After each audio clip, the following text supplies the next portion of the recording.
immediate attention. If you come in contact with the infected, seek immediate medical attention. Just 1 week and the world as we knew it is upside down. Nothing's the same. If you're feeling stressed, overwhelmed, anxious right now, I hear you.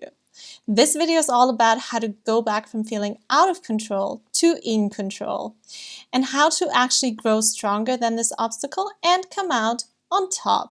If you don't know me yet, I'm Tahi. I'm a life coach, and I've helped many of my clients around the world turn stress and overwhelm into opportunity, growth, and results. In this video, I'm going to share a few of the techniques I use to help them and myself do that. So if you too want to kick anxiety in the butt and make the most of the situation, type yes in the comments below and make sure you watch the video till the very end, where I share a surefire technique you can use to get you out of overwhelm right now. I call it the Bruce versus Batman principle. Now, here's the funny thing about our stress response as human beings compared to any other species on this planet. So let's say a deer gets chased by a lion, or whoever else may have Bambi written all over their daily specials menu. So poor Bambi gets chased, it's on high alert, it goes into emergency mode, and it runs for its life. Quick disclaimer, I only do happy endings in times of corona and pandemics, so please don't worry. Let's say it's Bambi's lucky day and it escapes. So how long do you think before Bambi goes back to normal? Well, give it a moment or two before you see Bambi grazing on a green meadow like nothing ever happened. Well, what about us human beings? Different story, right? The really interesting thing about us is that once the external trigger that's causing our stress response is gone, we can actually trigger that same response within ourselves by our thoughts alone. Meaning we can actually extend what was designed as nature's way of keeping us alive in an absolute emergency for prolonged periods of time, and we can actually live in a stress response as opposed to moving in and out of a stress response. Now, what happens when you're in a stress response is that other parts of your brain shut down. That's a great thing in a moment of danger, because when you're being chased by a lion is probably not the best time to think about what to get your mom for her birthday. So your brain and body automatically help you stay hyper alert so you can focus on running away, surviving, and ignoring everything else. Not so great, however, when the external danger is off your back and you're still in a fight, flight, or freeze response, shutting off other parts of your brain. That's not only a recipe for disaster in your personal relationships, because we become very reactive and very self-centered when we're fearful. What else happens is that we can literally make ourselves sick by our thoughts alone, because our brain cannot tell the difference between what's actually happening and what we're vividly replaying in our head. So when we replay the emergency scenario over and over in our head, our body reacts to it as if it's actually happening. Let that sink in. Isn't that crazy? Now, I'm not saying corona is just in our heads and it's not real. Yes, it is real. The pandemic's real. It's out there. And my heart goes out to everyone affected and their loved ones. So if you're feeling stressed or anxious right now, that's totally valid. And that's a normal response to an uncertain situation with an uncertain outcome. And I know daily routines being disrupted while you're also isolated adds to the stress for many people, especially if you're all by yourself right now. So am I, by the way. And if you'd like me to make more content around how to deal with loneliness during this time, let me know in the comments below. And I think there's a fine line between staying informed and freaking yourself out with the corona news. So, matter of fact, everyone feels anxious at one point or another in their lives. We just have different triggers. And if that's how you're feeling right now, there's absolutely nothing wrong with you. Let's get to why I'm actually explaining all of this.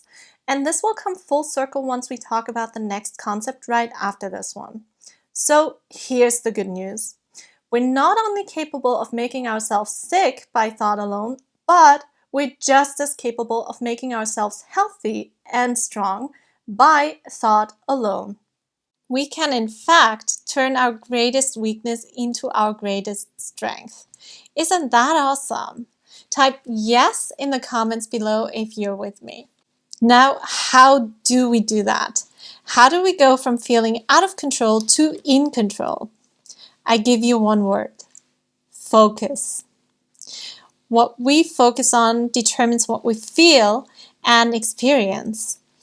And what you choose to focus on is always perfectly within your control.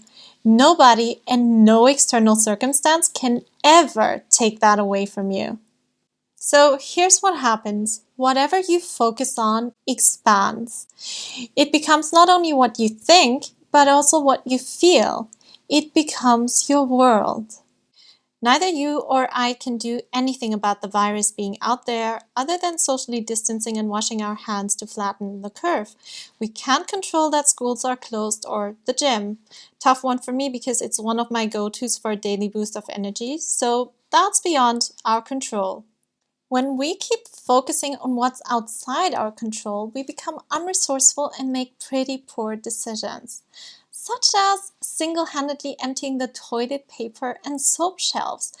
Never mind, in order to stop the spread of the virus, we actually need others to wash their hands too, especially when they're out of toilet paper.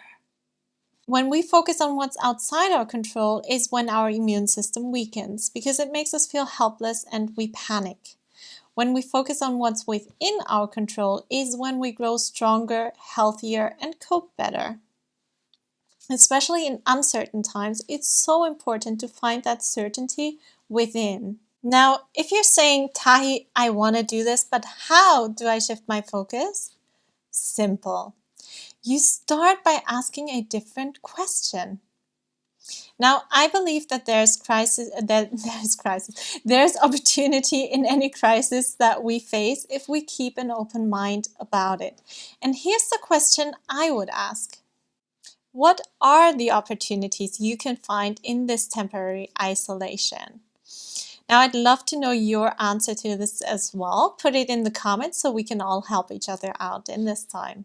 First thing that comes to my mind is the world's literally giving us a break.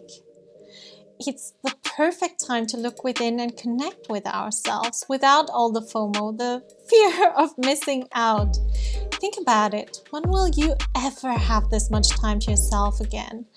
Time when the world just slows down, almost like a second chance to readjust course and focus on what really matters without all the external stimulation other than the news. Look at Mother Earth itself. Just 1 week of lockdown and we're seeing all the signs that the Earth is beginning to heal itself from the destruction and the pollution we have caused. Isn't that incredible? So what if you followed nature's example and did the same? See, for many people, including myself until a few days ago, this is actually a period of fasting anyways. If you've ever fasted, you'll know that it's a time where the world is supposed to slow down, where you concentrate on your to-be list over your to-do list. A time of taking stock on the inside, of decluttering the mind, the heart, the physical body from what no longer serves us. What if instead of Netflix and chill, you use this time to grow and develop your skills, your knowledge, your mind, your heart, to nurture yourself? I have nothing against Netflix, just by the way. Time to build your physical body strong, even if it's just on your yoga mat at home for 10 minutes, because fear is very physical, and once you really get that blood flowing, it can completely change how you feel. What are the books you can read, the research you've never gotten around to, the goals to revisit? Who are the mentors, coaches, resources you can reach out to now that you have the time? Who can you reach out to and see how they're doing and care for them and nurture your relationships? How lucky are we to have the technology that keeps us connected while we're disconnected, while we're in quarantine and isolation? Could this be life giving you a second chance on those recycled New Year's resolutions you vowed to make happen for real this time? Well, if your answer to that one is yes, you're in luck. Go and watch my previous video on exactly this topic, which gives you a fail-proof formula that you can follow step by step to make that happen. It works particularly well in quarantine, under quarantine, and lockdown. Little did I know this would be happening when I made the video, but hey, just focusing on any one of these questions alone can seriously make all the difference, because all of that is perfectly within your control. But I did promise you a surefire technique in the beginning of this video to get you out of overwhelm in an instant. So, shall we take it to the next level? Alright, so this technique is based on what I call the Bruce versus Batman principle. So, you know how Bruce Wayne cannot coexist with Batman? Like they can never be in the same place at the same time, there's only room for one? The same is true for anxiety or stress and, drum roll, gratitude. Gratitude is the most powerful antidote to any form of overwhelm we experience. Because when we focus on the abundance in our lives, we feel that. And when we focus on the lack, we feel that too. And remember, what we focus on magnifies. Gratitude's like a muscle you can train and grow. And if you take that seriously, it can literally transform your entire life. I wouldn't have believed it myself until I made this a part of my morning routine. And it's been a complete game changer. Like I wouldn't have believed it in my own life and that of my clients. If I ever skip anything in my daily routine, it's definitely not this one. Now, here's what I'd love for you to do. And if that's your only takeaway from this video, great, perfect. So today and over the next few days, set up a tiny ritual around this.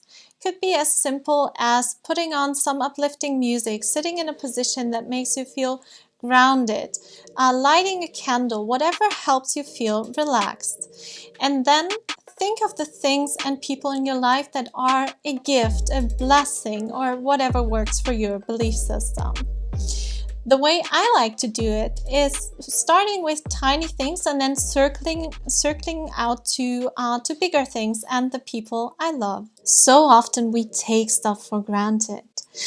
If you live in a place where you have a roof over your head, food in your fridge, fresh running water coming out of a tap in the comfort of your own home, do you know how lucky you are? Do you know that you have it better, if that's the case for you, that you have it better than the vast majority of the world's population? Do you know that you have it better than the kings and the queens of past ages? If you have Wi-Fi and are listening to this and all the other ideas out there, if you're connected without having to leave your house ever, do you realize how incredible that is? If you have people that care about you and that you care about, you know what a blessing that is. If you have eyes to see the world and ears to hear, do you know what a gift that is? Do you know how many people dream of being in your shoes? I could go on, and sorry, I get really emotional about this stuff if you can't tell. Try it for yourself, be open to it, and flood yourself with all the emotion. It'll get rid of the stress, it'll get rid of the fear. If you're new to this practice, please don't come back tomorrow and tell me, Tahi, I tried this. It totally didn't work like you said in an instant. Because remember, I also said this is a muscle you need to train and grow. I didn't get the results that I'm getting today when I first started, and I am by no means a perfect example. We just all do our best.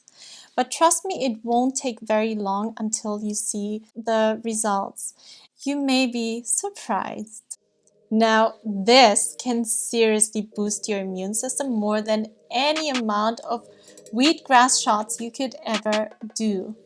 Don't just take it from me. Neuroscience and related fields have actually started picking up on what spiritual folks have known for ages, which is how powerfully the mind affects our physical body and health. We can actually scientifically measure and prove this stuff now. The research is out there. So there you go. I sincerely hope that this will support you mentally, physically, and emotionally through these crazy, uncertain times. If there is any other way I can serve you or support you through this time, let me know in the comments or feel free to message me through my website at coachmitahi.com. It's linked in the description box along with my social handles. And remember to share this with whoever may need to hear this right now. If you found this helpful, please give it a thumbs up and remember to hit the subscribe button and the little bell to get notified when I post the next video. Remember, we're all in this together, and I know you got this. Thanks for watching. See you in the next video.